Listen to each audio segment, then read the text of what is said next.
Chapter 42, The Gifts of No Excuses, Scotch Tape, and Antibiotics. Mr. Daniels calls me up to his desk. Here, I have something for you. I'm excited until I see it's a book. Not like I hate them like I used to, but they still scare me. I stare at it, hoping he just wants to talk it, not actually read it. I'd like you to read this. I opened my mouth to speak, my mind already rolling out multiple excuses. He puts his hand up. Listen, Allie, I know it won't be easy. I know it will take time, but the thing is, my, my excuses become harder to say. I think you can read this one, and I want you to try. I reached out to take the book, which has a picture of a kid holding a goldfish bowl. I flipped through the pages. The book isn't long as far as chapter books go. That's a relief. I look up at him and hold his gaze. Normally, I'd be giving him all kinds of reasons I can't do this, but the thing is, Mr. Daniels could hand me a book as heavy as a boulder, and I'd try to read it, just because he asked me to. Okay, we are going to begin a unit on persuasive writing, Mr. Daniels says. So I'd like you to tell me, if you could have an unlimited amount of any single object, what would it be? It can't be magical, have special powers, or anything like that. Just an ordinary, everyday type of object.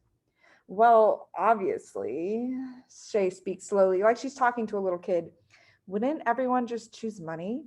Albert looks confused. Not something I see too often. The first thing I thought of was antibiotics. Really? Mr. Daniels steps forward, putting his hands in his pockets. There are many who can't afford medication, so I'd give them out to people who need them, all over the world. And then he seems to be thinking out loud. I wonder if antibiotics would help or hurt alien life forms. Well, Shay sputters, if you had an unlimited amount of money, you could just buy the medicine, right? I catch her rolling her eyes at Jessica. He shrugs. I'd rather just have the medicine. Scotch tape! Oliver yells. I want Scotch tape! Most of us laugh along with him. And why is that, Oliver? Mr. Daniels asks. Because it's awesome. That's why people don't think how tough life would be without Scotch tape. Mr. Daniels nods. You may have a point there, Oliver. Or Elmer's glue. I love Elmer's glue. If I had barrels of it stored up in the garage, I could cover my hands with it every day and then peel it off. I love doing that. And it grosses out my mom. I tell her it's skin. Shay makes a noise. What? Oliver asks her. That's ridiculous, she says. What's ridiculous? He asks. The opinions of others are to be respected, Mr. Daniel says, but Shay and Oliver talk right over him. Wanting tape and glue, Shay says. No, it isn't, because I would also use them with paper to make notes for my little sister. They make her feel better. Make her feel better? Mr. Daniel seems concerned. Is she ill? Oh, not anymore, but she had something that was called, well, it was long. It had 5 syllables, and she had to go to the hospital and a lot to sleep over. And when she'd go out visit and I'd bring her cards and they made her happy, so Mom said I was the one who made her get better. I see. Well, Oliver, you get huge creativity points today. Mr. Daniels musses his hair. You're one of a kind. You know that, Oliver? Suki raises her hand. Grandfather says that everyone is unique, special, unlike others. That makes us each great. I like that, Suki, Mr. Daniels says. And you are indeed great. She remains seated, but bows a bit. Thank you, sir. Mr. Daniels bows back and then stands up straight. In fact, you're all great, my fantasticos. Miss Albert raises his hand and Mr. Daniels nods towards him. Excuse me, but just because something is unique doesn't mean it's good. After all, E. coli, a dangerous bacteria, is unlike all others. Point taken, Albert, but I do like that people are all different. What if we all looked the same, thought the same, had the same beliefs? That sounds boring, Keisha says. Indeed it does, he says. I think that I wouldn't mind being more like everyone else, but then I think I wouldn't want to draw like everyone else. I wouldn't want to act like Shay or Jessica.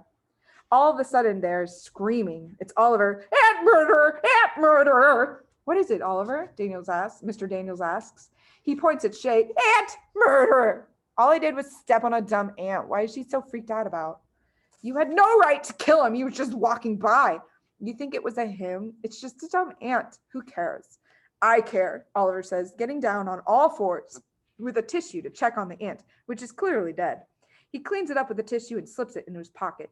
You're gonna keep it? She sputters. Well, I'm not going to throw it in the garbage. I'll bury him at home. She begins to laugh. Shay, Mr. Daniels says, there will be none of that. She stops. We are all different. You care about some things and Oliver cares about others. We have to work to accept each other, even though we might not agree. Yeah, Oliver yells. And Oliver, Mr. Daniels says, I think you have to cut Shay a break here. It's pretty common for people to step on ants. So, Oliver, he asks and waits. Oliver turns to Shay and mumbles, sorry, and climbs back into his seat. Thank you, Oliver. Mr. Daniels wanders over to Oliver's desk. I'm glad you apologized. Now that you have, he leans over and rests his hands on his knees. I'd like to add that you have one of the kindest hearts I know. You care so much about everything, always looking out for others, and that, my fine young fellow, is going to make for a great man someday.